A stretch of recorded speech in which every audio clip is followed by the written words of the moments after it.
মরহুম আব্দুল হাই স্মৃতি ক্রিকেট টুর্নামেন্টের চূড়ান্ত খেলা অর্থাৎ ফাইনালের মহারণ এসএন টেলিকম নারাবাড়ি তাদের প্রতিপক্ষ কোটো ক্লাব ঘাসিপাড়া তাদের মধ্যে টস দেওয়া হচ্ছে। অবশ্য টসে জয়লাভ করেছে নারাবাড়ি। এসএন টেলিকম তারা জয়লাভ করে ফিল্ডিংয়ের সিদ্ধান্ত।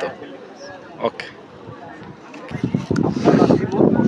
আম্পায়ারের সিদ্ধান্ত চূড়ান্ত সিদ্ধান্ত এমনটাই জানাচ্ছে আয়োজক কমিটির পক্ষ থেকে। স্বল্প কিছুর মধ্যেই এই দুইয়ের মধ্যকার ফাইনাল খেলা অবশ্যই শুরু হবে। সরাসরি সম্প্রচার করবে বিরল সংবাদ মুন্সিপাড়া উচ্চ বিদ্যালয়ের মাঠ থেকে।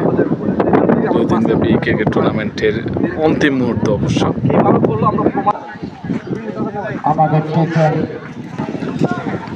ফাইনালে আমন্ত্রিত দর্শকদের একাংশ অবশ্য অনেক দর্শকের সমাগম হয়েছে। ক্রিকেট পাড়ায় তেমন একটি দর্শকের সমাগম হয় না, তারপরে মুন্সিপাড়া আজকে ভালো দর্শকের সমাগম হয়েছে।